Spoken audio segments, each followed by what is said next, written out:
Your house makes a sound when you're stressed and you have never once heard it. Not a sound from the walls, a sound from you. The way the door shuts half a second harder than it needed to, the way your keys land on the counter without you actually looking at them, the way you're already sitting on the couch, still wearing your shoes, already three thoughts ahead of the room you're sitting in. Stop for a second, just one. You'll notice something odd.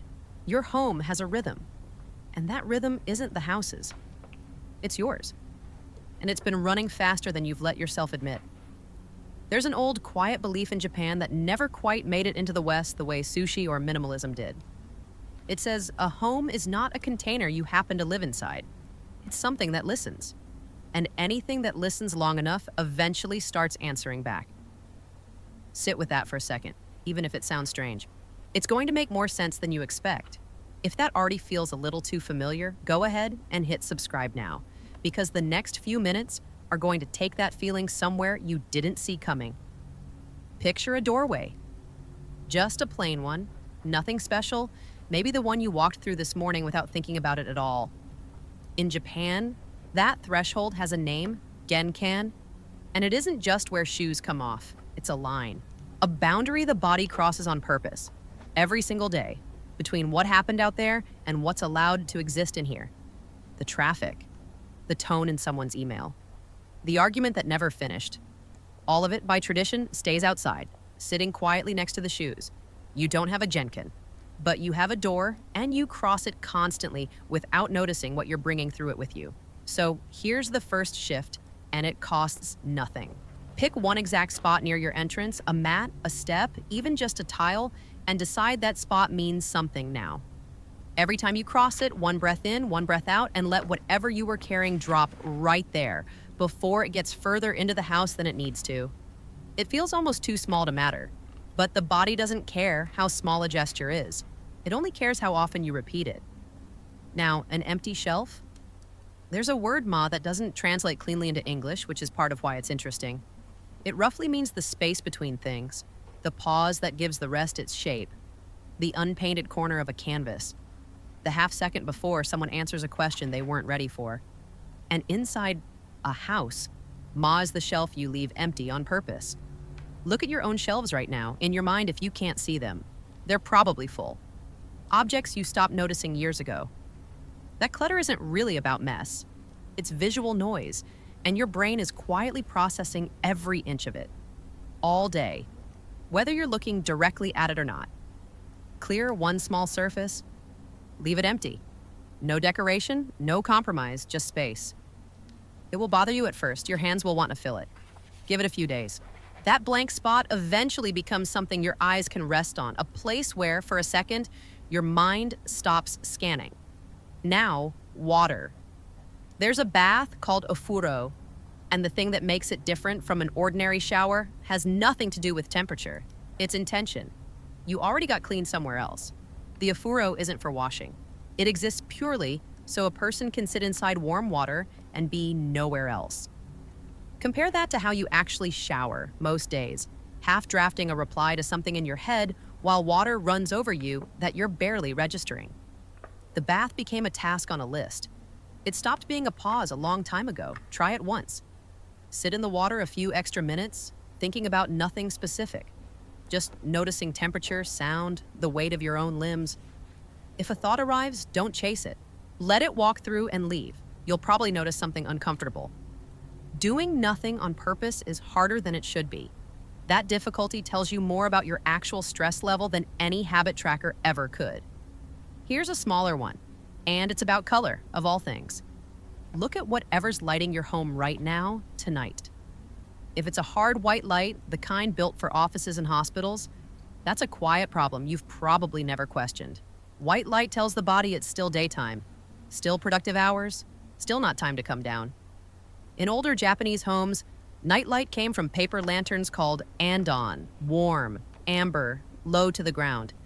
That light was never meant to illuminate a whole room, just enough to move safely through it. And that dimness, without a single word being said, tells the nervous system something specific. The day is over now. Swap one bulb if you can for something warmer. If you can't, just switch to a lamp instead of the overhead light once evening comes. It sounds cosmetic. It isn't. It's closer to a direct instruction sent straight to your nervous system. Now take away the noise and see what's underneath it. Most people keep something running at all times. A television nobody's watching, music filling a silence nobody asked to fill. One notification stacked on another before the last one even lands. And it's rarely because anyone genuinely loves the noise. It's usually something quieter than that. A low-grade fear of what silence lets rise to the surface. There's a real reverence for quiet in Japanese homes. Not an empty kind of quiet, but one built to let smaller sounds through. A kettle starting to hum, wind against a half-open window, your own feet on the floor. Turn everything off for 10 minutes. Don't replace one stimulus with another. Just sit in it. If something uncomfortable surfaces, let it. That discomfort was already there. It just finally got loud enough for you to hear it once the rest went quiet.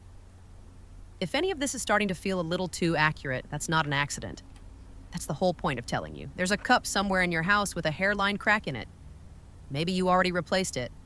Maybe you hide it in the back of the cabinet. In Japan, there's a practice called kintsugi, repairing broken ceramics with gold, so the crack becomes the most visible part of the object instead of the part everyone pretends isn't there. The idea underneath it is called wabi-sabi, beauty that includes wear, damage, asymmetry, the parts that don't photograph well.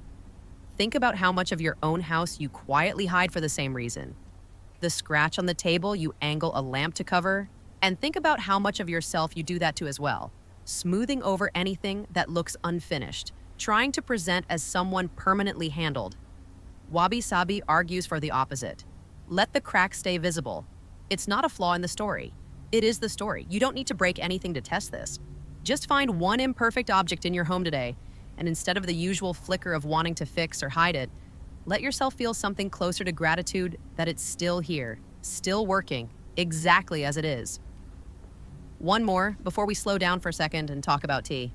There's a ceremony chanoyu that can take hours to produce a single cup. By most modern standards, that's an absurd use of time. But the ceremony was never really about the tea.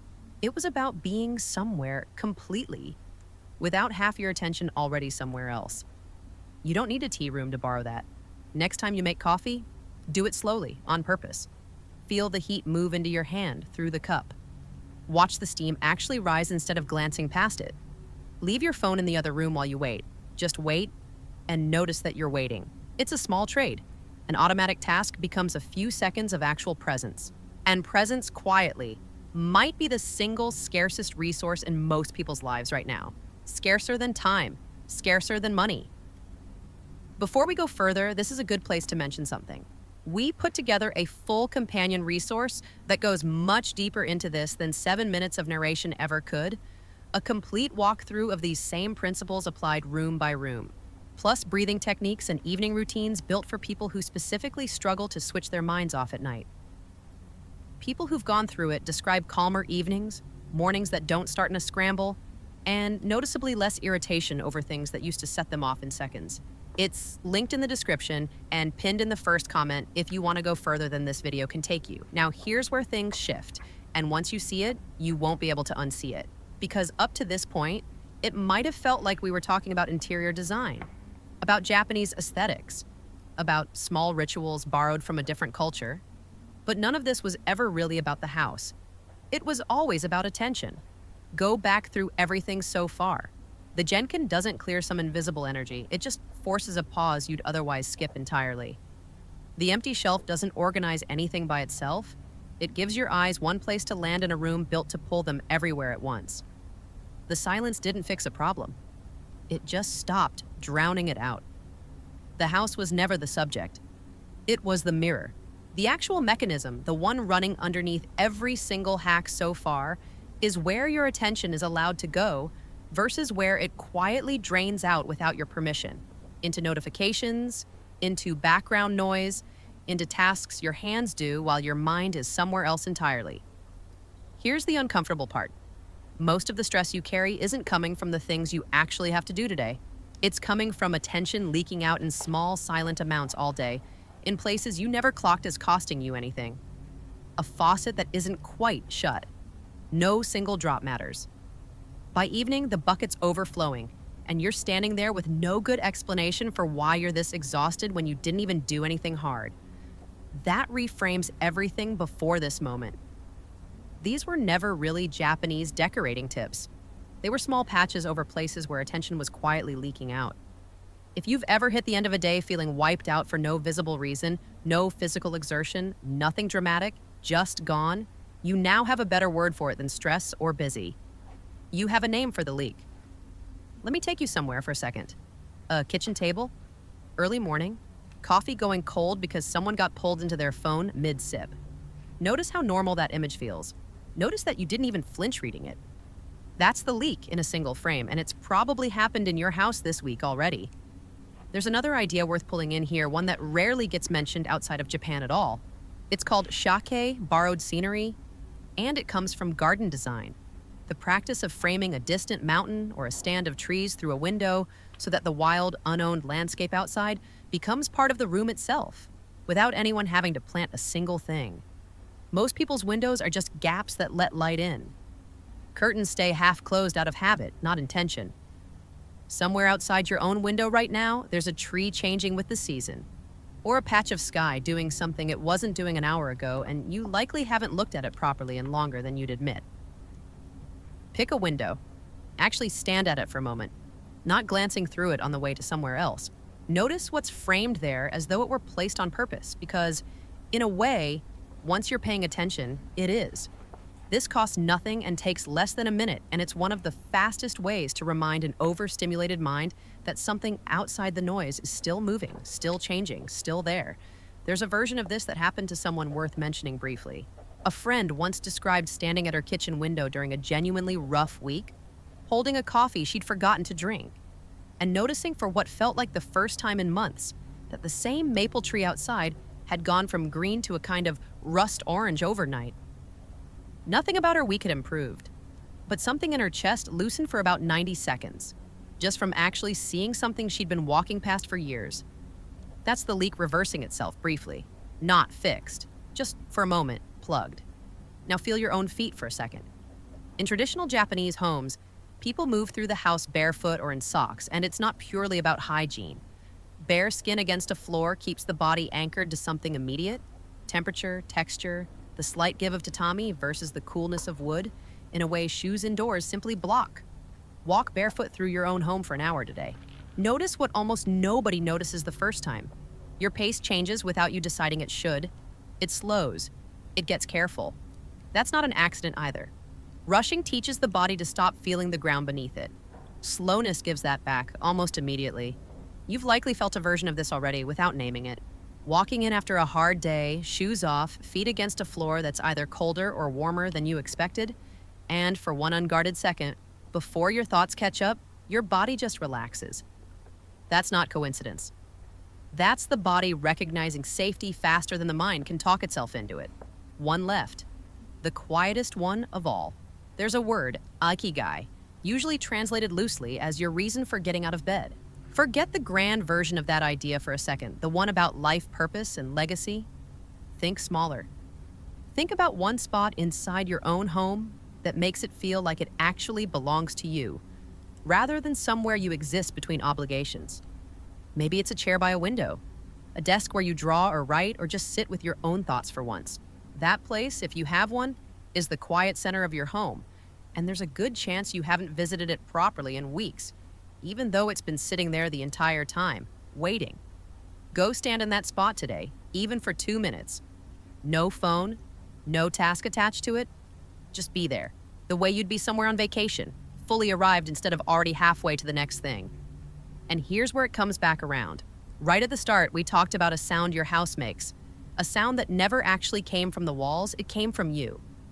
After everything since then, that sound probably doesn't feel like a mystery anymore. It's attention leaking, quietly, room by room for years, without ever announcing itself. The good news, and it is genuinely good news, is that a leak this quiet can be sealed the same way it opened. Not overnight, not through a renovation or an expensive haul of new furniture or some overnight miracle. Through small, repeated attention, placed back where it belongs, at the threshold, on the empty shelf, in the bathwater, under amber light, inside silence. In a cracked cup? In a slow cup of tea? Through a window finally looked at? On a floor felt underfoot? In a corner that's only yours? If any part of this landed, this is the moment to subscribe and pass it to someone who might be carrying the exact same quiet exhaustion without a name for it yet. That's usually how it starts, one person sending this to another at exactly the right moment for it to land. Your house has been listening this whole time. The only real question left is what you're going to let it hear starting tonight.